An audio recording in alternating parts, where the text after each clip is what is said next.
all, welcome to Tech Tutor.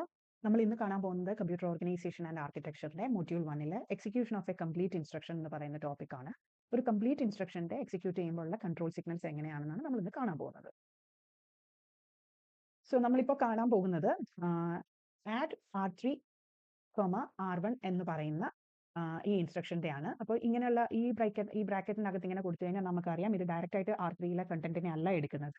But it is like content from memory location pointed to by R3. ഈ R3 point ചെയ്തിരിക്കുന്ന corresponding memory ലൊക്കേഷന്റെ അകത്തെ കണ്ടന്റിനെയാണ് നമുക്ക് എടുക്കേണ്ടത്.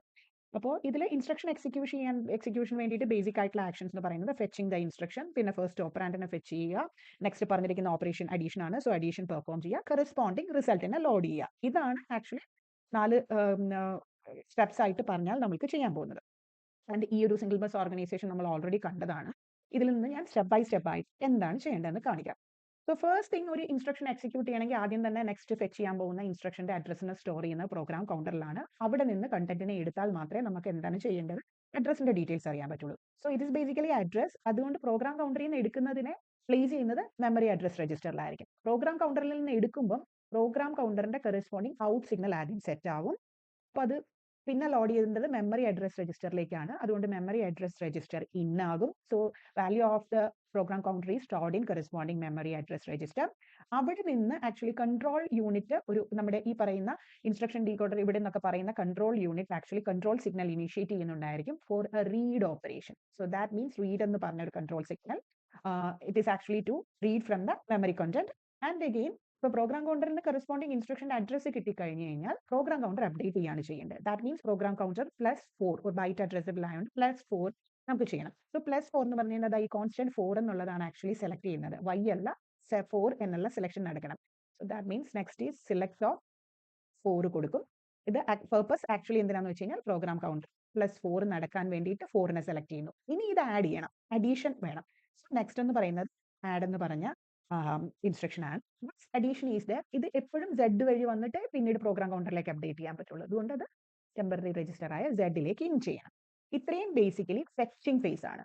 Fetching face ആണ് basically ഈ പറഞ്ഞത്. ഇനി സെക്കൻഡിൽ വരുന്നത് പ്രോഗ്രാം കൗണ്ടറിൽ ഇപ്പം വാല്യൂ അപ്ഡേറ്റ് ആയി, പക്ഷേ ആ പ്രോഗ്രാം കൗണ്ടറിൽ അതിന് തൊട്ട് മുമ്പ് ഉണ്ടായിരുന്ന വാല്യൂനെ സ്റ്റോർ ചെയ്യണം. ഈ ഒരു ഇൻസ്ട്രക്ഷനിൽ കറസ്പോണ്ടിങ് അത് സ്റ്റോർ ചെയ്തില്ലെങ്കിലും പ്രശ്നമില്ല. പക്ഷേ ബേസിക്കലി നമുക്ക് എല്ലാ ഇൻസ്ട്രക്ഷൻസിനെയും ആദ്യത്തെ 3 സ്റ്റെപ്സ് കോമൺ ആയിട്ട് പറയാൻ പറ്റും. സോ ഞാനിവിടെ അതിനെ സ്റ്റോർ ചെയ്യുന്ന മോഡിൽ തന്നെയാണ് പറയാൻ പോകുന്നത്. നെക്സ്റ്റ് വന്നിട്ട് പ്രോഗ്രാം കൗണ്ടറിനെ അപ്ഡേറ്റ് ചെയ്യും. ഇപ്പം Z-ലാണ് ഇരിക്കുന്നത്, പ്രോഗ്രാം കൗണ്ടറിലേക്ക് വരണം. അപ്പോൾ Z-ൽ നിന്നും അത് Z-ഔട്ടിന് നമ്മൾ ആദ്യം സെറ്റ് ചെയ്യും. Z-ഔട്ട് സെറ്റ് ആണ്. അപ്പോൾ Z-ഔട്ട് സെറ്റ് എന്ന് പറഞ്ഞു കഴിഞ്ഞാൽ =1 എന്ന് പറയുന്നതാണ്. അപ്പം Z-ഔട്ട് ചെയ്തു. ഇനി കറസ്പോണ്ടിങ് അത് ഈ ബസ്സിൽ വന്ന സ്ഥിതിക്ക് നമുക്ക് പ്രോഗ്രാം കൗണ്ടറിലേക്ക് അതിനെ ഇൻ ചെയ്യാൻ കഴിയും. നെക്സ്റ്റ് വന്നിട്ട് പ്രോഗ്രാം കൗണ്ടറിലേക്ക് ഇൻ ചെയ്ത് കഴിഞ്ഞാൽ ഞാൻ പറഞ്ഞു Y-in എന്നുള്ളത് പഴയ പ്രോഗ്രാം കൗണ്ടർ വാല്യൂവിനെ സ്റ്റോർ ചെയ്യുന്നതാണ്. ഈ ഇൻസ്ട്രക്ഷനിൽ ആസ് ഓഫ് നൗ യൂസ് ഇല്ല. But I M keeping it as A general format. ആദ്യത്തെ 3 സ്റ്റെപ്സ് എല്ലാ ഇൻസ്ട്രക്ഷൻസിന്റെയും ഒരു ജനറൽ ഫോർമാറ്റ് ആയിട്ട് യൂസ് ചെയ്യാൻ വേണ്ടിയിട്ടാണ് ഇതിവിടെ മെൻഷൻ ചെയ്തിരിക്കുന്നത്. And now whenever actually there is a read, ഇതിന് പ്രോസസ്സറിന് actually has to wait for the memory to complete the fetch operation. അങ്ങനെയുള്ള കേസുകളിൽ നമ്മൾ ഓൾറെഡി കണ്ടിരുന്നു wait for memory fetch complete എന്ന് പറഞ്ഞൊരു segment. So we are waiting for the memory to perform the fetching. Now whenever ഈ ഒരു fetching വരുമ്പോൾ തന്നെ കറസ്പോണ്ടിങ് ഡേറ്റ വന്നിട്ട് നമ്മുടെ മെമ്മറി ഡേറ്റ രജിസ്റ്ററിലേക്ക് ഇൻ ആയിട്ടുണ്ടാകും. ഇത് ഓട്ടോമാറ്റിക്കലി ഇതിന്റെ ഒപ്പം ആക്ച്വലി ഓട്ടോമാറ്റിക്കലി നടക്കുന്നതാണ്. So specifically we might not be showing MDR in. It automatically is loaded onto memory data register. അപ്പോൾ നമ്മുടെ അസംഷൻ ഇപ്പോൾ മെമ്മറി ഡേറ്റ രജിസ്റ്ററിൽ കറസ്പോണ്ടിങ് ഡേറ്റ ഉണ്ട് എന്നുള്ളതാണ്. So that might be an instruction whatever be the data it is. So നമ്മൾ memory data രജിസ്റ്ററിൽ നിന്ന് അതിനെ ഔട്ട് ചെയ്യുന്നു. ആൻഡ് നൗ ആ കറസ്പോണ്ടിങ് ഇൻസ്ട്രക്ഷൻ രജിസ്റ്ററിലേക്ക് ഇൻ ചെയ്യും. അവിടെ നിന്നാണ് കൺട്രോൾ സിഗ്നൽസ് വന്നിട്ട് നമ്മൾക്ക് എന്താണ് ചെയ്യേണ്ടതെന്നുള്ളത് അറിയാൻ പറ്റുന്നത്. സോ ഇവിടം വരെ എല്ലാ ഓപ്പറേഷൻസിനും കോമൺ ആണ്. നെക്സ്റ്റ് ഇനി നമ്മൾ ഈ പറഞ്ഞിരിക്കുന്ന ഇൻസ്ട്രക്ഷൻ സ്പെസിഫിക് ആയിട്ടുള്ള ഓപ്പറേഷനിലേക്ക് വരികയാണ്. And that is like fourth വന്നിട്ട് ഇവിടെ നമുക്ക് R3യിലെ കണ്ടന്റിന്റെ കറസ്പോണ്ടിങ് മെമ്മറി പോയിന്റ് ചെയ്യുന്ന സാധനത്തിനെയാണ് എടുക്കേണ്ടത്. സോ ഫസ്റ്റ് അപ്പോൾ R3യിലെ കോണ്ടന്റിനെ ഔട്ട് ചെയ്യണം. And that is again an address. So memory address രജിസ്റ്ററിലേക്ക് അത് ഇൻ ചെയ്യുന്നു. And whenever memory address register വന്നു കഴിഞ്ഞാൽ കറസ്പോണ്ടിങ് റീഡ് ചെയ്താലേ നമുക്ക് ആ സാധനം എന്താണെന്ന് എടുക്കാൻ പറ്റുള്ളൂ. റീഡ് ചെയ്യുന്നു. And next is like whenever there is a read, മെമ്മറിക്ക് റീഡ് ചെയ്യാനുള്ള കുറച്ച് ടൈം വേണം ഫെച്ചിങ് എല്ലാം കഴിയാൻ വേണ്ടി. So next is wait for memory fetch complete. Once this is there, data in ആണെന്ന് നമ്മൾ ഓട്ടോമാറ്റിക്കലി പറഞ്ഞു. സോ കറസ്പോണ്ടിങ് ഡേറ്റനെ MDR ഔട്ട് വെച്ചിട്ട് നമ്മൾ ഫെച്ച് ചെയ്യണം. ആൻഡ് അഗെയിൻ ഇനിയിപ്പോൾ നമുക്ക് y ഇനിൽ ആ കണ്ടന്റിന് ആവശ്യമില്ല. സോ അതിനെ നമ്മൾക്ക് ഇതിപ്പോൾ ഓപ്പറേഷൻ എക്സിക്യൂട്ട് ചെയ്യാൻ ഈ കറസ്പോണ്ടിങ് ഇപ്പോൾ വന്ന ഡേറ്റ y ഇൻ വഴി നമ്മൾക്ക് വരണം. So we are placing it in y in. അപ്പോൾ y ഇനിൽ കറസ്പോണ്ടിങ് കണ്ടന്റ് വന്നു. ഇനിയിപ്പോൾ സിക്സ്ത് സ്റ്റെപ്പ് എന്ന് പറയുന്നത് y ഇനിൽ ഒരു കണ്ടന്റ് വന്നു. ഇനി നമ്മൾക്ക് R1ലെ കണ്ടന്റിനെ കിട്ടണം. സോ R1ൽ നിന്ന് ഔട്ട് ചെയ്യുന്നു. ആൻഡ് അഗെയിൻ R1ൽ ഔട്ട് ചെയ്യുമ്പോൾ അതിപ്പോൾ ബസ്സിൽ വന്നു. സോ ഫ്രം ദിസ് അതിനെ ഡയറക്ട്ലി ALUയിലേക്ക് എത്താൻ പറ്റും. സോ R1ലെ content is directly available in ALU. ഇനി നമ്മൾക്ക് ഇവിടെ ഈ ALUയിൽ നിന്ന് കറസ്പോണ്ടിങ് A വാല്യൂ ആണ് കിട്ടേണ്ടത്. A വാല്യൂ കിട്ടണമെങ്കിൽ ഇതിൽ നിന്ന് y യിൽ നിന്നുള്ള വാല്യൂ ഇവിടെ വരണം. So we have to select y. ഇവിടെ ഈ സിലക്ട് y സെറ്റ് ആയാലേ കറസ്പോണ്ടിങ് A യിലേക്ക് y വാല്യൂ വരുള്ളൂ. So R1 out select of y and again നമുക്ക് പെർഫോം ചെയ്യേണ്ടത് അഡീഷൻ ഓപ്പറേഷൻ ആണ്. ഇപ്പോൾ അഡീഷൻ പെർഫോം ആകുന്നു. Corresponding result is temporarily stored in Z. അതുകൊണ്ട് Z-ലേക്ക് ഇൻ ചെയ്യണം. അഡീഷൻ പെർഫോം ചെയ്ത് കഴിഞ്ഞു. And as per this instruction കണ്ടന്റിലെ റിസൾട്ടിനെ സ്റ്റോർ ചെയ്യേണ്ടത് R1ൽ തന്നെയാണ്. സോ അഗെയിൻ Z-ൽ നിന്ന് ഔട്ട് ചെയ്തിട്ട് R1ലേക്ക് ഇൻ ചെയ്യും. വിത്ത് ദിസ് ഓപ്പറേഷൻ ഇതാണ് ഒരു ഫോമാറ്റ്. ആൻഡ് അഗെയിൻ ചില ടെക്സ്റ്റുകളിൽ നിങ്ങൾ കാണുന്ന ഒരു ചെറിയ വ്യത്യാസം ഉണ്ടാവും. അതിൽ till R4 it is the same. ഈ 5, 6 ആൻഡ് 7 പകരം actually you might be seeing like ഇവിടുന്ന് തന്നെ R1 ഫസ്റ്റ് R3യിൽ നിന്ന് ഡേറ്റ അവൈലബിൾ ആയി കഴിഞ്ഞാൽ ഇവിടുന്ന് തന്നെ R1ലെ കണ്ടന്റിനെ ഔട്ട് ചെയ്യുന്നു. So it is available in bus. Corresponding വൈയിൽ നിന്ന് ഇൻ ചെയ്യുന്നു. And we are waiting for the memory to perform the operation. And corresponding sixth സ്റ്റെപ്പിൽ വന്നിട്ട് MDRൽ നിന്നുള്ള data MDR out. Here we will be selecting y, add ചെയ്യുന്നു and Z in ചെയ്യുന്നു. And along with this Z out എന്നുള്ള corresponding this one is also the same. ഇങ്ങനെയും കാണാറുണ്ട്. So both are same. രണ്ടാണെങ്കിലും കുഴപ്പമൊന്നുമില്ല. പക്ഷേ ഇതാണ് കുറച്ചുകൂടെ ആപ്റ്റ് ആയിട്ട് എനിക്ക് ഫീൽ ചെയ്തത്. That is why I have given this. നമ്മൾക്ക് ഇനി കാണാനുള്ളത് ഒരു ബ്രാഞ്ച് ഇൻസ്ട്രക്ഷൻ വന്നു കഴിയുമ്പോഴുള്ള കൺട്രോൾ സീക്വൻസ് എങ്ങനെയാണെന്നുള്ളതാണ്. ആക്ച്വലി ബ്രാഞ്ച് ഇൻസ്ട്രക്ഷൻ എന്ന് പറയുന്നത് നമ്മുടെ പ്രോഗ്രാം കൗണ്ടറിലെ കണ്ടന്റിനെ ഈ ബ്രാഞ്ചിന്റെ കൂടെ പറഞ്ഞിരിക്കുന്ന ബ്രാഞ്ച് ടാർഗറ്റ് അഡ്രസ്സ് വെച്ച് റീപ്ലേസ് ചെയ്യുകയാണ് ചെയ്യുന്നത്. ബ്രാഞ്ച് ഇൻസ്ട്രക്ഷൻ വരുമ്പോൾ പ്രോഗ്രാം കൗണ്ടറിലെ കണ്ടന്റിനെ ബ്രാഞ്ചിന്റെ ടാർഗറ്റ് അഡ്രസ്സ് പറയുന്ന കറസ്പോണ്ടിങ് അഡ്രസ്സ് വെച്ച് റീപ്ലേസ് ചെയ്യുന്നു. സോ യൂഷ്വലി ഇത് അക്വയർ ചെയ്യുന്നത് എങ്ങനെയാണെന്ന് വെച്ച് കഴിഞ്ഞാൽ ബ്രാഞ്ച് ഇൻസ്ട്രക്ഷനിലെ ഓഫ്സെറ്റ് എന്ന് പറയുന്ന ഒരു ഇതുണ്ട്. അത് പ്രോഗ്രാം കൗണ്ടറിന്റെ കൂടെ ആഡ് ചെയ്തിട്ടാണ്. സോ പ്രോഗ്രാം കൗണ്ടറിന്റെ കൂടെ ഈ ബ്രാഞ്ച് ഇൻസ്ട്രക്ഷനിൽ പറഞ്ഞിരിക്കുന്ന ഒരു ഓഫ്സെറ്റ് എക്സ് എന്ന് പറഞ്ഞൊരു വാല്യൂ ഉണ്ട്. ആഡ് ചെയ്തിട്ടാണ് നമ്മൾ കറസ്പോണ്ടിങ് ടാർഗറ്റ് അഡ്രസ്സിനെ ആക്സസ് ചെയ്യുന്നത്.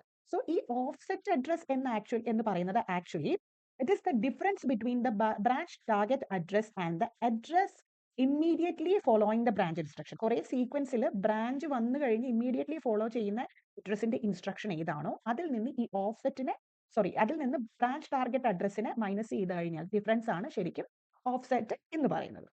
And again branch instruction basically രണ്ട് തരത്തിലുണ്ട്. This conditional branching and unconditional ബ്രാഞ്ചും ഉണ്ട്. നമുക്ക് ഇതിന്റെ control sequence of unconditional branching first control sequence of unconditional branching നമുക്കിപ്പോൾ നോക്കാം. ഇനി ഞാൻ തൊട്ട് മുമ്പ് പറഞ്ഞിരുന്നു ബേസിക്കലി എല്ലാത്തിന്റെയും ഫസ്റ്റ് 3 സ്റ്റെപ്സ് സെയിം ആയിരിക്കും എന്ന്. ദാറ്റ് മീൻസ് ഇപ്പോൾ unconditional branching or let it be conditional branching or even without A branching instruction. First one നമ്മൾ പറഞ്ഞു പ്രോഗ്രാം കൗണ്ടറിൽ നിന്ന് കണ്ടന്റിനെ ഔട്ട് ചെയ്യുന്നു. അതൊരു അഡ്രസ് ആയതുകൊണ്ട് അത് MAR ഔട്ടിലേക്ക് വരുന്നു. അവിടെ നിന്ന് കറസ്പോണ്ടിങ് റീഡ് സിഗ്നൽ വരണം. റീഡ് വന്നു കഴിയുമ്പോൾ സെലക്ട് ഓഫ് 4 കൊടുത്തിട്ട് പ്രോഗ്രാം കൗണ്ടറിലെ വാല്യൂന് 4 എടുക്കുന്നു. അത് ആഡ് ചെയ്യുന്നു. ടെമ്പററി ആയിട്ട് Z ഇൻ ചെയ്യുന്നു. ഫെച്ചിങ് ആണ് ഇതിൽ നടത്തുന്നത്. ഇനി പ്രോഗ്രാം കൗണ്ടറിലെ കണ്ടന്റിനെ അപ്ഡേറ്റ് ചെയ്തിട്ട് നമ്മൾ വെയിറ്റ് ചെയ്യാൻ പോവുകയാണ്. Z-ലെ കണ്ടന്റിനെ Z ഔട്ട് ചെയ്യുന്നു. ഇത് പ്രോഗ്രാം കൗണ്ടറിലേക്ക് ഇൻ ചെയ്യുന്നു. പഴയ വാല്യൂവിനെ Y-യിലേക്ക് സ്റ്റോർ ചെയ്യുന്നു. And we are waiting for the memory for the execute fetching completion. ഇവിടെ നിന്ന് ഓട്ടോമാറ്റിക്കലി MDR ഇൻ ആണെന്നാണ് അസെപ്ഷൻ. സോ MDR ഔട്ട് ചെയ്യുന്നു നമ്മൾ വാല്യൂവിനെ. ആൻഡ് അഗെയിൻ ഇൻസ്ട്രക്ഷൻ രജിസ്റ്ററിലേക്ക് ഇൻസ്ട്രക്ഷൻ ഇൻ ആയി. So it's for the decoding. Next one വന്നിട്ടാണ് നമ്മൾ ഇവിടെ നിന്നാണ് ഓഫ്സെറ്റിനെ ആക്ച്വലി നമ്മൾ കമ്പ്യൂട്ട് ചെയ്ത് ബ്രാഞ്ച് ടാർഗറ്റ് അഡ്രസ്സിനെ കമ്പ്യൂട്ട് ചെയ്യാൻ പോകുന്നത്. അതിന് നമ്മൾക്ക് ഓഫ്സെറ്റിന്റെ ആവശ്യമുണ്ട്. അപ്പോൾ ഓഫ്സെറ്റിനെ നമ്മൾ ഈ കറസ്പോണ്ടിങ് ഇൻസ്ട്രക്ഷൻ രജിസ്റ്ററിൽ നിന്ന് സോ ഓഫ്സെറ്റ് ഓഫ് നമ്മൾ IR ഔട്ടിൽ നിന്ന് എടുക്കുന്നു. നെക്സ്റ്റ് വൺ എന്താണ് ഇതിനെ ആഡ് ചെയ്യാണ് വേണ്ടത്. അത് ALUയിലെ അതർ പോർട്ട് വഴി. സോ സെലക്ട് Y വന്നു കഴിഞ്ഞാൽ നമ്മൾക്ക് ആഡ് ചെയ്യണം ടെമ്പററി സ്റ്റോറേജിൽ Z. ഇനി ഈ ടെമ്പററി സ്റ്റോറേജ് Z-ലുള്ളതിനെ ആസ് യൂഷ്വൽ Z ഔട്ട് ചെയ്തിട്ട് പ്രോഗ്രാം കൗണ്ടറിലേക്ക് ഇൻ ആക്കിയാലാണ് നമ്മുടെ അൺകണ്ടീഷണൽ ബ്രാഞ്ചിങ് തീരുന്നത്. സെയിം വേ കണ്ടീഷണൽ ബ്രാഞ്ചിങ് എന്ന് പറയുന്നതിൽ ആക്ച്വലി ഒരു ചെറിയ വ്യത്യാസമേ ഉള്ളൂ. നമ്മളുടെ ഇതിന്റെ എക്സിക്യൂഷൻ കംപ്ലീറ്റ് ആയിട്ട് ഒരു കണ്ടീഷനെ ബേസ് ചെയ്തിട്ടായിരിക്കും ഇരിക്കുന്നത്. ദാറ്റ് മീൻസ് ഇപ്പോൾ അതിൽ ഒരു ചെറിയ ചേഞ്ചേ ഉള്ളൂ നമ്മൾക്ക് ഈ അൺകണ്ടീഷണൽ ബ്രാഞ്ചിങ്ങുമായിട്ട് പറഞ്ഞു കഴിഞ്ഞാൽ. ആൻഡ് ദാറ്റ് ഇസ് ലൈക്ക്, ഞാൻ അതിവിടെ ഒരു 5th സ്റ്റെപ്പ് ആയിട്ട് കാണിക്കാൻ പോവാണ്. ഇത് you can do it directly along with 4th step itself. 5th സ്റ്റെപ്സിൽ ഇപ്പം വരെ എല്ലാം സെയിം തന്നെ. And next instruction actually base ചെയ്യുന്നത് ഇഫ് n ഈക്വൽ ടു 0 ഒരു കണ്ടീഷൻ ആണ് ഇതിപ്പോൾ കൊടുത്തിരിക്കുന്നത്. Then end. സോ ഇവിടെ എങ്ങനെയാണെന്ന് വെച്ച് കഴിഞ്ഞാൽ പ്രോഗ്രാം കൗണ്ടറിലേക്ക് ഈ വാല്യൂ ഇവിടെ നിന്നാണ് ഈ 4th സ്റ്റെപ്പ് കഴിഞ്ഞ് അൺകണ്ടീഷണൽ ആയിരുന്നപ്പോൾ ഈ ഒരു z ഔട്ട് വഴി ഫെച്ച് ചെയ്തിട്ടായിരുന്നു നടന്നിരുന്നത്. പക്ഷെ ഇവിടെ എങ്ങനെയാണെന്ന് വെച്ച് കഴിഞ്ഞാൽ പ്രോഗ്രാം കൗണ്ടറിലേക്ക് ന്യൂ വാല്യൂ ലോഡ് ആവുന്നതിന് മുമ്പ് ഈ കറസ്പോണ്ടിങ് കണ്ടീഷൻ ചെക്ക് ചെയ്യും. അപ്പോൾ ഈ കറസ്പോണ്ടിങ് കണ്ടീഷൻ സാറ്റിസ്ഫൈഡ് ആണെങ്കിൽ മാത്രമാണ് പ്രോഗ്രാം കൗണ്ടർ വാല്യൂ അപ്ഡേറ്റ് ചെയ്യുന്നത്, അല്ലെങ്കിൽ ഇത് എൻഡ് ആകും. സോ ഇവിടെ കണ്ടീഷണൽ ബ്രാഞ്ചിങ്ങിൽ ഒരു സ്പെസിഫിക് കണ്ടീഷൻ കൊടുത്തിട്ട് അത് സാറ്റിസ്ഫൈ ആകുന്നുണ്ടോ എന്ന് ചെക്ക് ചെയ്യാണ് ചെയ്യുന്നത്. നോർമലി ഈ കണ്ടീഷൻ കൊടുക്കുന്നതിന് ചില ഫ്ലാഗ്സ് ഉണ്ടാകും. എന്തെങ്കിലും ഇപ്പൊ 0 ആണോ, 0 വാല്യൂ ആണോ, നെഗറ്റീവ് വാല്യൂ ആണോ, അല്ലെങ്കിൽ ക്യാരി ഉണ്ടോ, അങ്ങനെയൊക്കെ നോക്കും. ഇതിപ്പോൾ ഞാൻ ബേസിക് ആയിട്ട് ഒരു എക്സാമ്പിൾ ആണ് പറഞ്ഞത്. Control sequence of conditional branching. ഇന്നത്തെ ക്ലാസ് എല്ലാവർക്കും മനസ്സിലായെന്ന് കരുതുന്നു. എല്ലാവരും ടെക് ട്യൂട്ടർ സബ്സ്ക്രൈബ് ചെയ്യുക, സപ്പോർട്ട് ചെയ്യുക. നെക്സ്റ്റ് ക്ലാസ്സോടുകൂടി നമുക്ക് മൊഡ്യൂൾ 1 ഫിനിഷ് ആകും. എന്നിട്ട് നമ്മൾ പ്രീവിയസ് ഇയർ ക്വസ്റ്റ്യൻ പേപ്പേഴ്സ് നമുക്ക് ഡിസ്കസ് ചെയ്യാവുന്നതാണ്. Thank you.